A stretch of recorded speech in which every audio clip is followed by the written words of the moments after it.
Hello and welcome to the Business Standard Morning Show. I'm Swapnil Joglekar. It's the 4th of January 2024 and here are the questions we'll be answering today. Can RBI slam the brakes on PV sales growth? Does India need a climate change resilience authority? Which sectors will be on FPIs' radar in 2024? And who is Muhammad Yunus?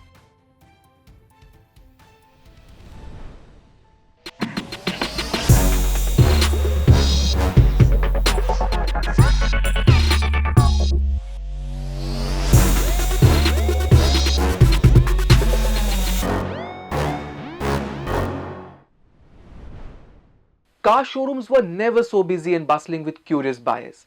A record 4 million passenger vehicles rolled out of these swanky outlets in 2023, notwithstanding an average 10% jump in car prices. But will this feverish demand continue this year? Or will rising loan rates dampen the sentiments? Tariq Ahmad has the answer.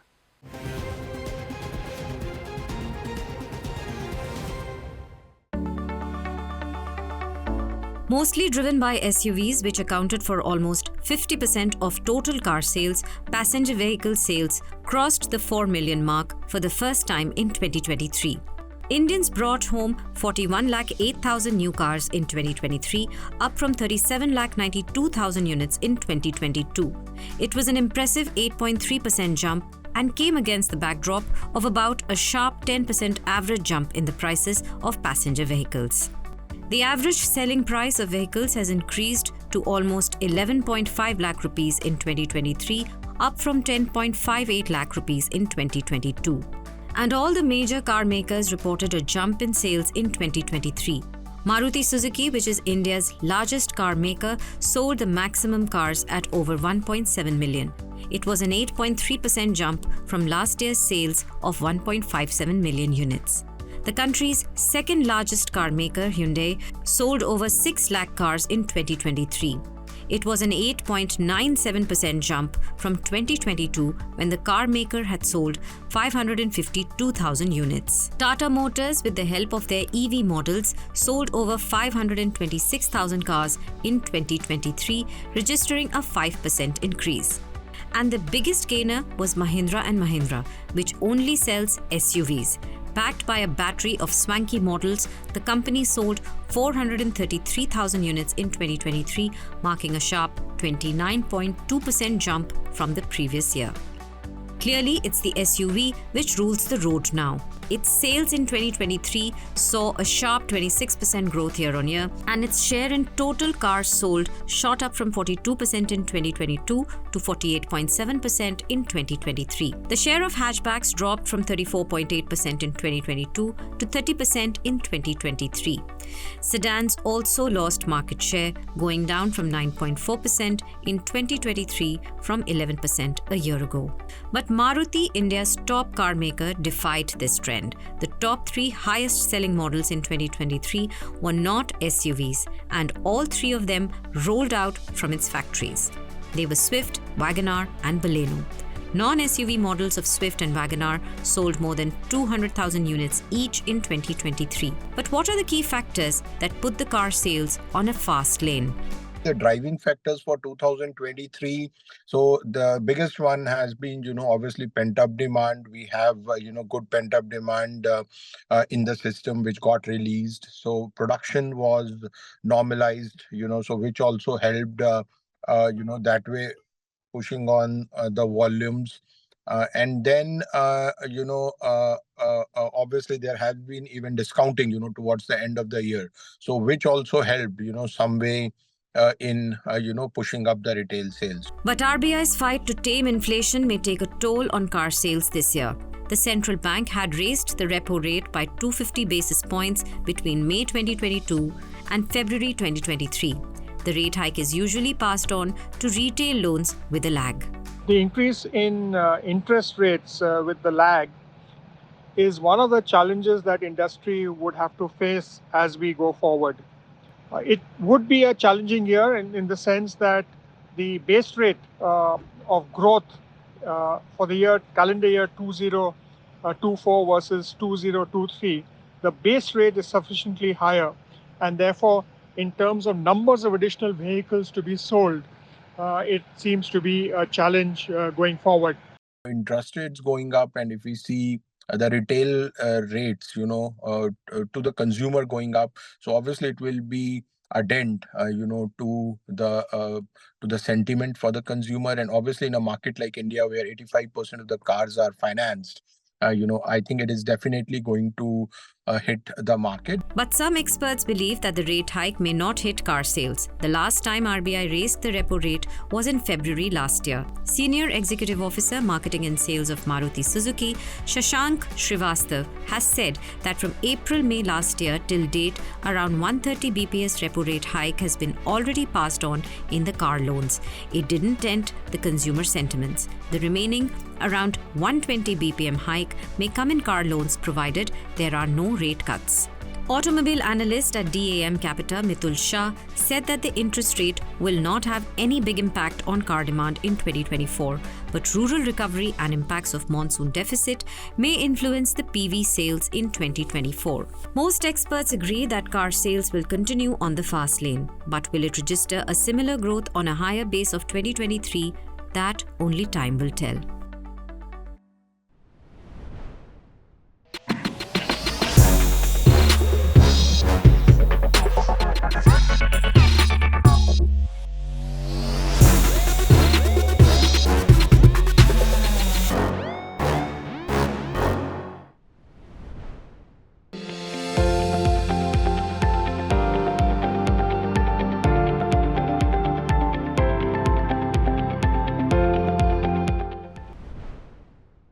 While the impressive car sales numbers may reflect the prosperity of any nation, there is a flip side to it too. More cars also mean more air pollution. A recent study claimed that 30% of total greenhouse gas emissions in Delhi were due to vehicular emissions, and it was 8% for the country, which is witnessing increased instances of extreme weather conditions like floods, droughts, and severe heat waves. So is it time that India has a dedicated climate change resilience authority? Shivam Tyagi finds out.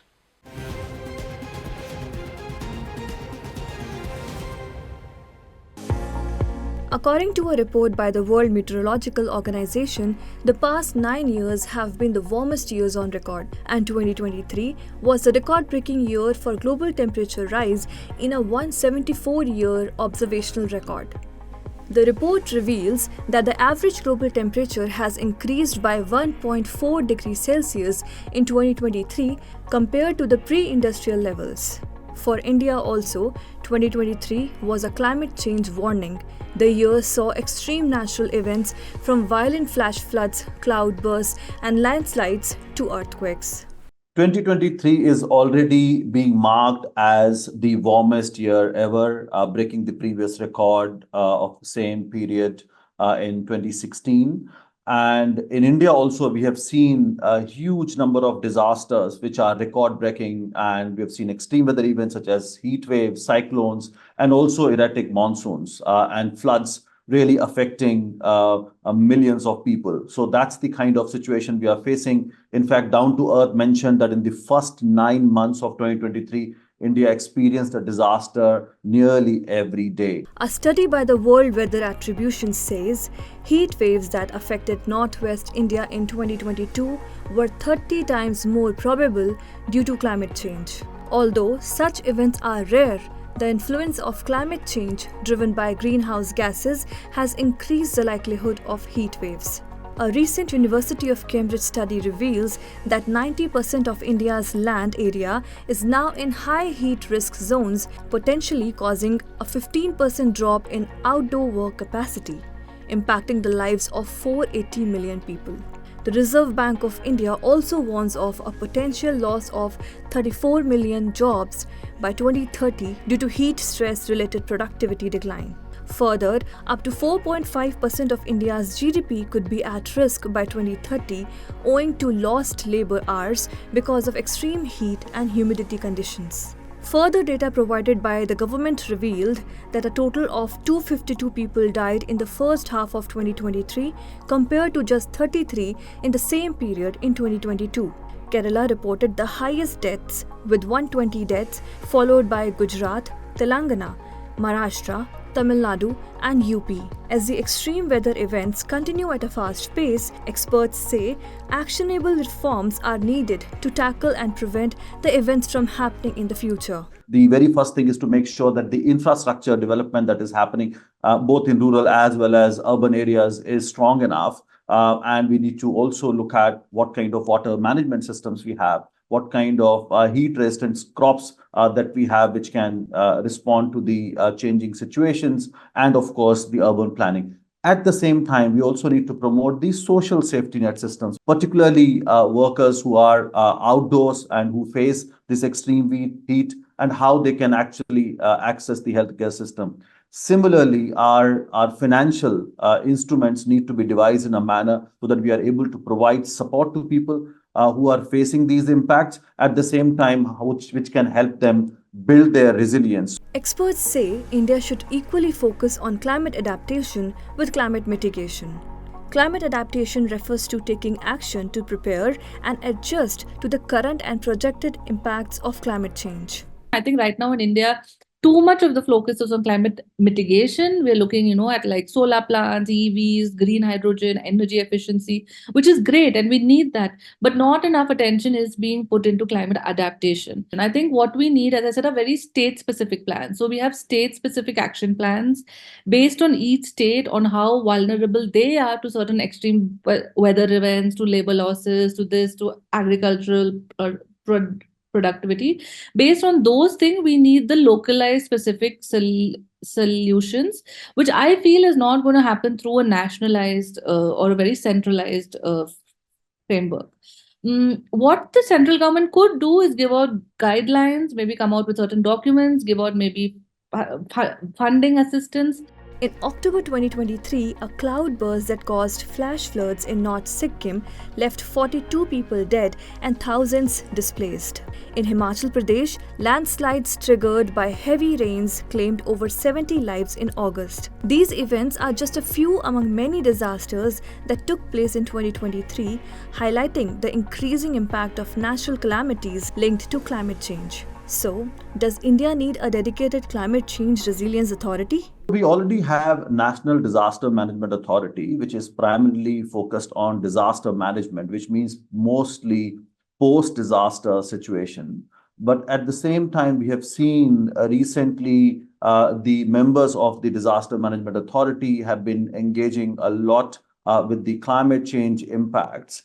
And they've also been participating in the negotiations of climate change at the international level. But we must strengthen their hands, and we need to be looking at how we can expand their scope. So they should not only be responding to disasters, but also how they can play a major role in building resilience, which means a lot of things that are needed prior to disasters. And as we know that 90% of disasters are climate change related, there is one more thing that we see NDMA has not prioritized as much is slow onset events. So it has expertise to respond to floods and cyclones, but not as much in terms of situations that are related with sea level rise or glacier melt or the increasing pace of desertification. We are also facing a challenge of the increasing number of displacement and forced migration. Now, some of these things definitely require a much broadened scope of work that National Disaster Management Authority needs to be doing. Climate advocates presently are not in favor of setting up a new authority when the country already has National Disaster Management Authority or NDMA and National Institute of Disaster Management NIDM. NDMA is the apex body that deals with natural disaster management in India, while NIDM helps in the development of skills and expertise for effective disaster management in India. Nevertheless, experts emphasize the need to broaden the scope of these statutory bodies so the country can face newer challenges posed by climate change. More investments are needed in climate change research to understand these challenges. Developing measures with a focus on community involvement will be pivotal in effectively addressing the impacts of climate change.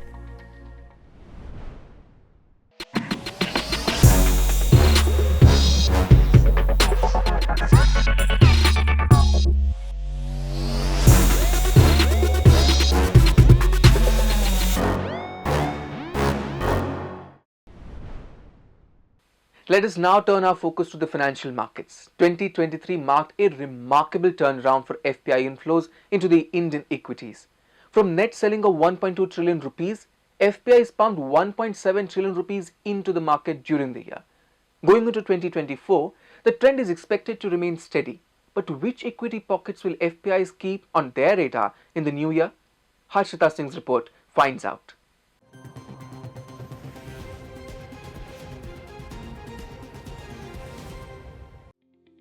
Foreign portfolio investors, or FPIs, bundled up 1.7 trillion rupees of Indian shares in 2023, the highest since 2020, which recorded nearly similar amounts of foreign inflows. This has marked an impressive turnaround for FPIs from net selling of 1.2 trillion rupees in the preceding year of 2022.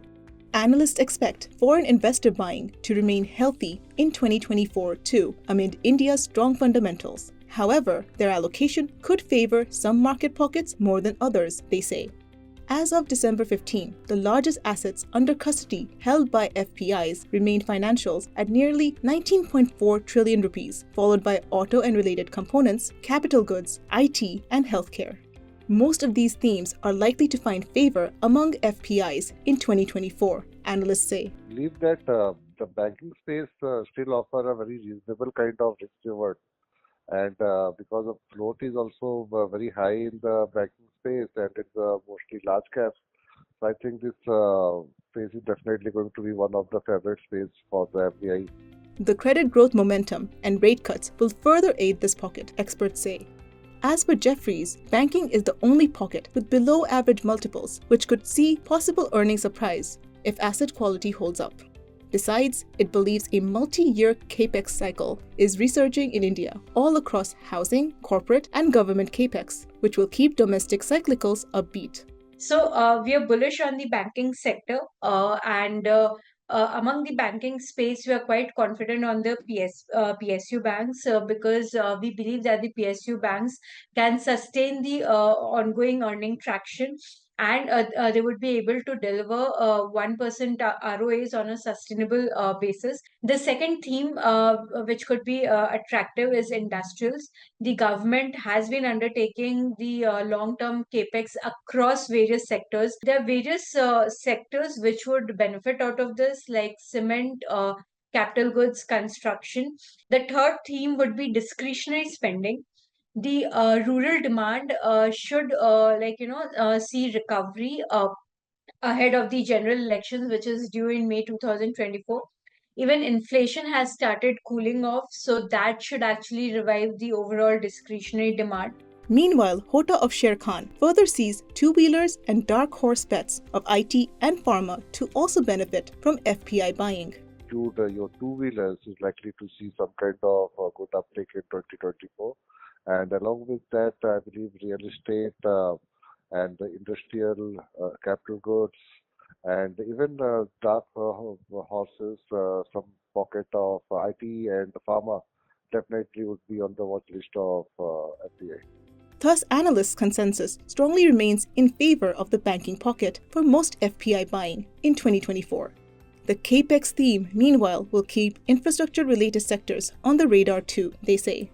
Today, on January 4, global cues and the weekly F&O expiry will dictate market trends.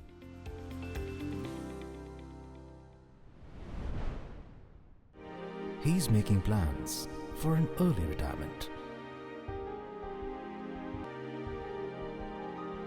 Business Standard. After big foreign investments, let us now move on to small lending. People have fallen through the cracks. Those who don't have access to banks and NBFCs often turn to microfinance institutions for help.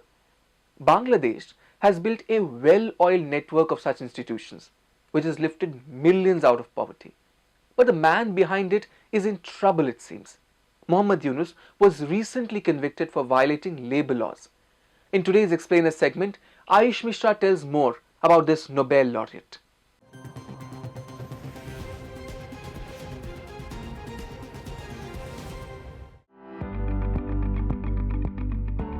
The Norwegian Nobel Committee, while awarding the Nobel Prize to Muhammad Yunus and his Grameen Bank in 2006, had observed that lasting peace cannot be achieved unless large population groups find ways to break out of poverty. The Nobel Committee had said that across cultures and civilizations, Yunus and Grameen Bank have shown that even the poorest of the poor can work to bring about their own development. The third of 9 children, Muhammad Yunus was born in Chittagong, Bangladesh in 1940. His father was a jeweler. Yunus completed his graduation and post-graduation in economics from Dhaka University, and later joined Chittagong College as a lecturer in economics. 4 years later, he got a Fulbright scholarship to study in the United States. He stayed there for the next over 10 years, during which he completed PhD in economics and later taught at a university. After Bangladesh's freedom, Yunus came back and joined Chittagong University as head of the economics department. And a famine in 1974 prompted him to join a poverty reduction campaign. And it was during one of his trips to poor families in the villages of his Chittagong district that Yunus found out that tiny loans could make a big difference to the poor. Yunus started giving small, long-term loans to poor who wanted to establish small enterprises. This small initiative later took the form of the now famous Grameen Bank. Yunus floated Grameen Bank in 1983. It was a microfinance institution dedicated to offering small loans to poor, especially women who had no access to conventional banking services. Grameen Bank has since inspired numerous microcredit institutions in more than 100 countries. Some political analysts believe that trouble started when Yunus hinted at forming a political party in 2007. Despite not pursuing a political party plan, Yunus criticized politicians in Bangladesh, accusing them of prioritizing financial gain over public welfare. In August 2023, 18 ex-employees of Grameen Telecom filed a case against Yunus, alleging he misappropriated their job benefits. In August 2022, Yunus had faced trial on labor law violation charges. Additionally, Yunus and 13 others were implicated in a case by the Anti-Corruption Commission, accusing them of embezzling funds from Grameen Telecom. In August last year, 160 prominent figures, including former US President Barack Obama and ex-UN Secretary General Ban Ki-moon, had issued a joint letter condemning what they said continuous judicial harassment of Yunus. Signatories such as former US Secretary of State Hillary Clinton, Richard Branson of Virgin Group, and U2 lead singer Bono urged an end to it.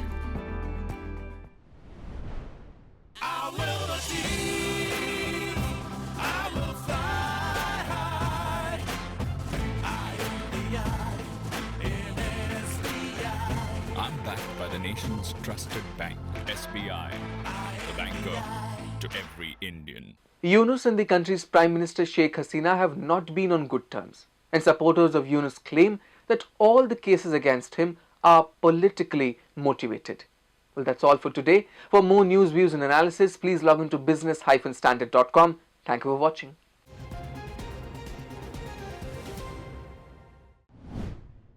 If you like this video, share it and subscribe to Business Standard. For more news, views and insights, log on to www.business-standard.com. Do also follow us on YouTube, Twitter, Facebook, Instagram, Telegram and LinkedIn.